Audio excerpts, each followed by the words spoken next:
नमस्ते दोस्तों। मेरा नाम है निशान सक्सेना। मैं सुनाता हूँ कहानियाँ। आइए सुनते हैं आज की कहानी जिसका शीर्षक है नूरी। नूरी की बड़ी बड़ी आंखें बार बार भर रही थीं। अलसाई सी उसकी देह उसे खड़ा रहने तक का सहारा न दे रही थी। वो शिकारे से दूर बहती हुई झेलम को खोई सी निहार रही थी। संध्या हो चली और एक एक करके अनेक चिरागों ने की छाया से झेलम का पानी जगमगाने लगा, पर नूरी को कहीं भी प्रकाश की रेखा ना दिखाई दी। उसने किनारे पर आकर सभी से अपनी नब्बी के बारे में पूछा, पर अभी तक उसे कोई बता ना सका कि वो नब्बी कहाँ है। उसका हृदय आशंकाओं से दबा जा रहा था।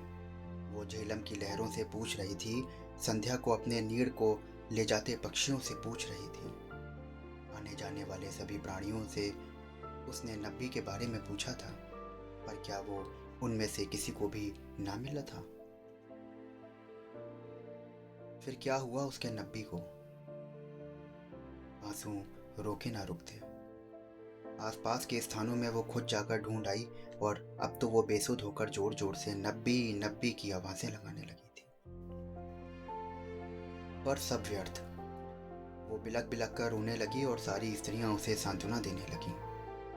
इस हालत में पति का अकारण ही चले जाना कितना दुखदाई है, पर न्यूरी को यह विश्वास ना होता कि नब्बी उसे छोड़ गया है। वो सोचती अवश्य कोई दुर्घटना हो गई है और अब वो क्या करे और कहाँ जाए। उसे याद आया जब पहली बार उसने पहाड़ी से चिरागों को जलाते हुए नब्बी को देखा था। उसे लगा था कि छाया भी रुक रुक कर पलट पलट कर देखती जाती है। इस प्रकार रोज ही शाम को पहाड़ी पर चढ़कर अपना दुपट्टा फहरा देती और नब्बी अपने शिकारे का चिराग जलाकर उस पार पहाड़ी की टकटकी लगाई देखता रहता। उस शाम नूरी को चिराग ना दिखा, ना चिराग वाला।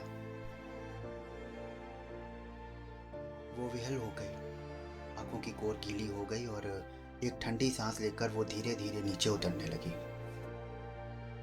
दूर के काले काले पहाड़ लाल लाल बादलों से जा मिले। उनमें से जहां बर्फ होती किरणें सिंदूर फैलाती, जहां घनी हरियाली धानी अबीर शीतल पवन लड़खड़ाता सा नूरी को छू जाता तो वो सिहर उठती। अनमनी बोझिल सी नूरी वापस लौट रही थी कि अचानक उसने देखा कि एक नौजवान खड़ा हुआ है।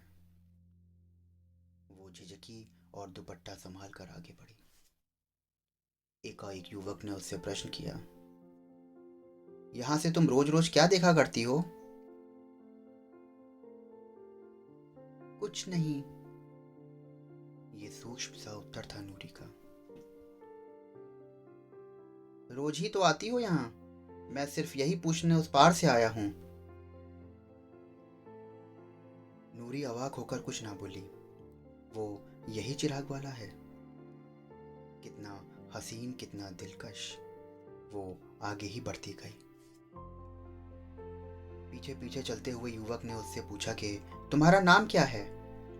नूरी चुप रही। उसने फिर पूछा, तुम कहाँ रहती हो, इसी घाटी में या कहीं और?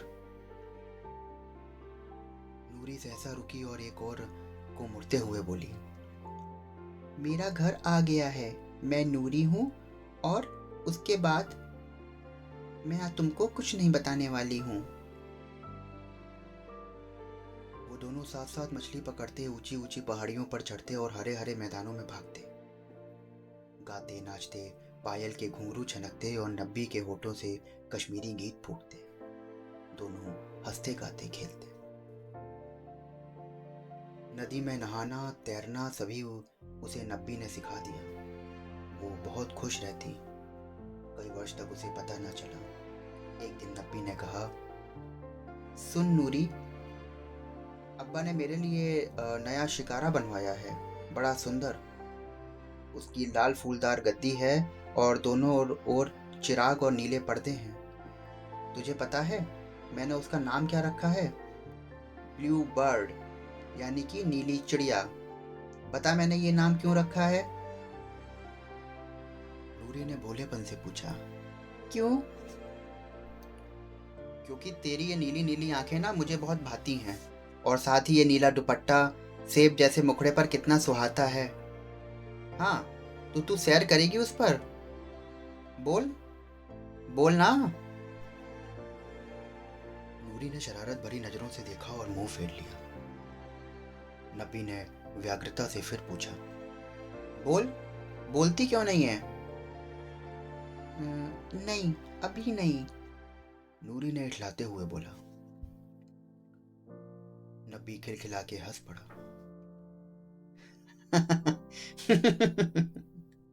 अच्छा, अब तू बहुत चतुर हो गई है। चल ठीक है, जल्दी से मैं तुझे दुल्हन बनाकर उसमें बैठाऊंगा। नब्बी ने अब्बा से कहा। अब्बा भी मान गए। नूरी दुल्हन बन गई। अब वे दोनों रात रात ब्लू बर्ड पर घूमते, नाचते गाते, मौज मनाते।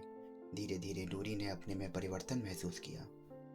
साथ वाली पड़ोसिनों ने बताया कि उसका पाँव भारी है, तो उसने घर में अधिक रहना शुरू कर दिया।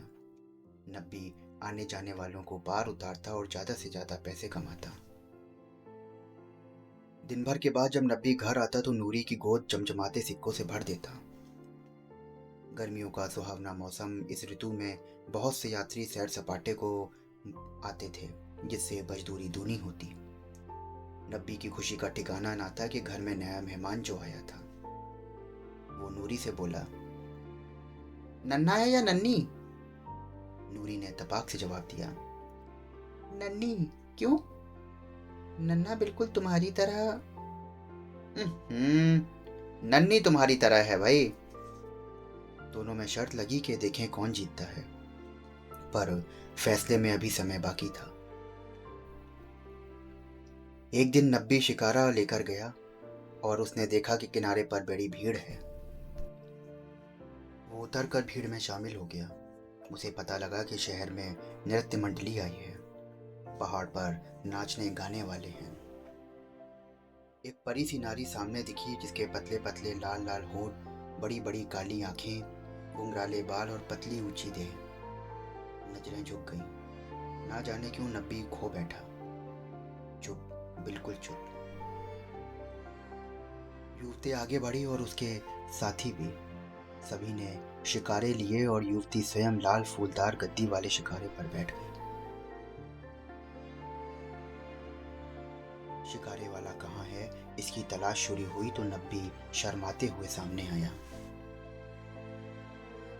कहाँ चलेंगी आप मेम साहब? बस मुझे झेलम की सैर करा दो। अच्छा साहब। नब्बी ने अपने चप्पू पकड़े और चलाने लगा। तुम्हारा शिकारा बहुत अच्छा है और नाम भी बहुत अच्छा है, ब्लू बर्ड। ये कैसे सोचा तुमने? नब्बी ने नूरी के बारे में कहना चाहा पर कह ना सका, केवल हंस कर रह गया। तुम्हारा नाम क्या है? नब्बी। अच्छा नब्बी, शिकारे में सैर करते हुए गाने में कितना मजा आता है। तुम्हें तो गाना आता होगा ना? नहीं मेम साहब, मुझे गाना नहीं आता। देखो, झूठ ना बोलो। बोलो, गाते हो ना तुम? हाँ, गाता तो हूँ मेम साहब, लेकिन आपको पसंद नहीं आएगा। नहीं नहीं, हमें पसंद आएगा। तुम शुरू करो। अरे नहीं मेम साहब, रहने दीजिए। नहीं नब्बी, हम तुम्हारा गाना सीखेंगे, हमें सीखना है। हमें सिखाओगे? क्यों नहीं सिखाएंगे मेम साहब। और नब्बी ने अटपटाते हुए अपना स्वर छोड़ दिया। गाना खत्म हुआ और शिकारे किनारे लौटने लगे। बहुत अच्छा नब्बी, तुम तो बहुत अच्छा गाते हो। तुम्हें हमारी मंडली के साथ गाना होगा, समझे? और 1 माह तक हमारे साथ ही रहोगे। 300 रुपये मजदूरी मिलेगी। बताओ, मंजूर है? और हिंदी थिएटर्स में कल से शो शुरू होगा। आने जाने की भी सहूलियत रहेगी। इसका पैसा तुम्हें अलग से मिलेगा। नब्बी मना न कर पाया, काम पर लग गया। इधर नूरी इंतजार करती रही और काली काली घटाएं घिर कर पानी बरसाती तूफानी हवाएं चलती तो नूरी घबरा उठती। समय बीतता गया पर नब्बी ना आया। नूरी का दिल टूट गया। उसने झेलम की अगाध जल राशि में खुद को समाना चाहा, पर नन्ही सी जान का ध्यान आते ही उसने वो विचार छोड़ दिया। एक दिन उसे असाध्य पीड़ा हुई और फलस्वरूप मिला एक नन्हा मेहमान। फूल सा सुकुमार, नीली नीली आंखें, भूरे भूरे बाल और चांद सा मुखड़ा, बिल्कुल नब्बी की तरह। एक दिन किसी ने नूरी को बताया कि गायिका मालिनी के गीतों ने उसे रिझा लिया है। निषाद बाग में वो उसके साथ साथ सैर जाता है, शिकारे में उसे घुमाता है। 300 रुपए की उसे नौकरी भी मिल गई है। अब वो नूरी और अपने बच्चों को बिल्कुल भुला बैठा है। मालिनी का सौंदर्य और आकर्षण उसे नूरी की छाया तक नहीं देखने देता। नूरी जैसे टूट गई। सची धजी मालिनी देवी सी लगती थी और मुस्कुराती गुनगुनाती वो परी हाथों में कमल के गुच्छे लेके घूमती थी। नूरी होश गंवाकर पुकार उठती।